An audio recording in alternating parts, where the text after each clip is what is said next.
Well, I came here in 1958 as a bride, and I have read widely ever since I've been a child.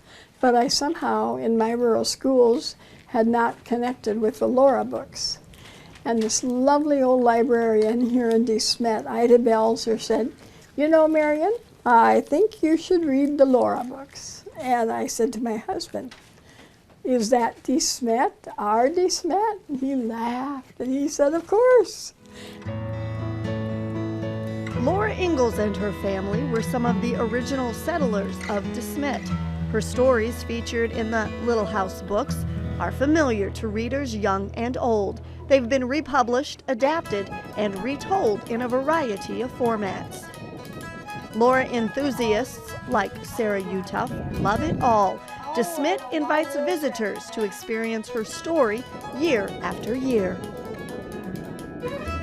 It was first done after the Hallmark Hall of Fame radio show did a version of The Long Winter.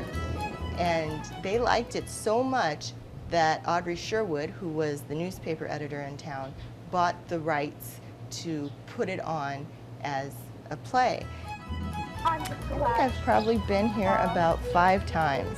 And the De Smet pageant is more like you're eavesdropping on the Ingalls family, because really the sets are just like little claim shanties, and you see Pa's cottonwoods blowing behind them, and it's just a very lovely way to spend an evening and to come visit Laura.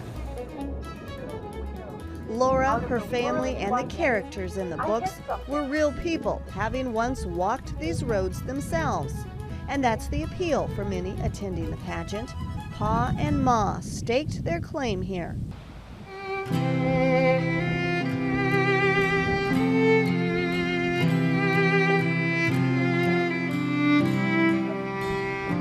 Folks can stroll around the homestead and pay respect to the family at their final resting place. Sharing the story of De Smet's founding members would not have happened without the dedication of its present-day residents and friends. Board members begin work on the next pageant almost as soon as the current event is over. Generally, we have an idea of the direction, and it just kind of evolves. Historically, in the past, we would do the same pageant for 2 or 3 years, but now we've decided to do them sequentially. Essentially, it's like any other play. You have to read the script and hopefully understand what's going on in the story. So you have to start figuring that out. How am I going to tell this story? And with this one, The Long Winter, in early part of July in South Dakota, like today is supposed to be 90. So how do we make people think there are blizzards going on, when it's 90 degrees outside? Christmas Day was over. There were no more trains. Commitment is essential for this production.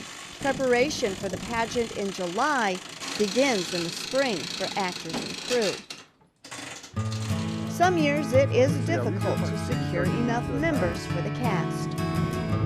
There have been some, particularly in the past, where somebody would be in the pageant and they'd be in it every year for 10, 11 years. That is not as typical anymore.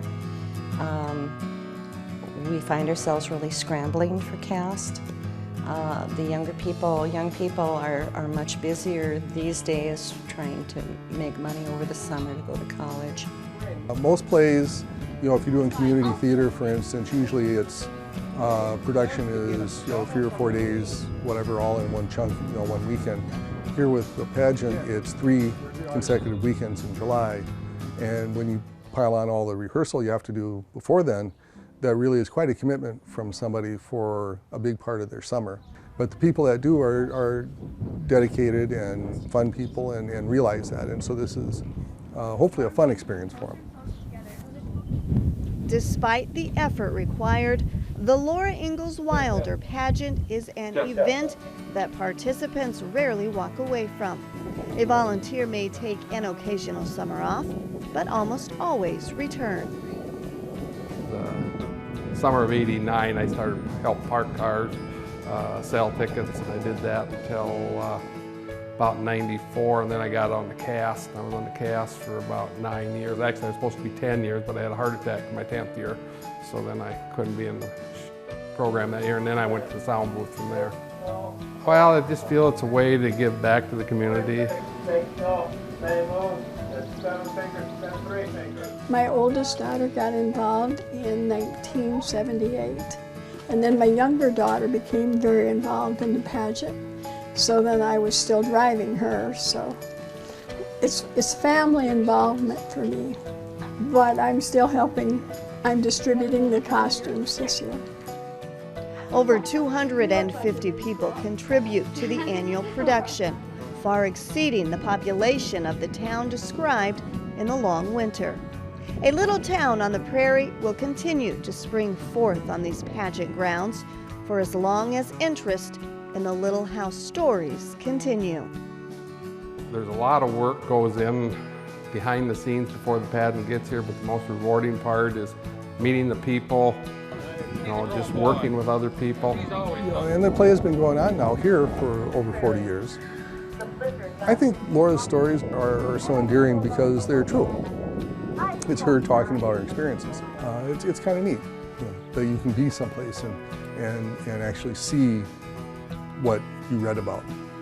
It's such fun to see a little girl from New Jersey or Rhode Island, who knows where, and they just come and they walk on the hill or they walk through De Smet and they say, "This is Laura's town."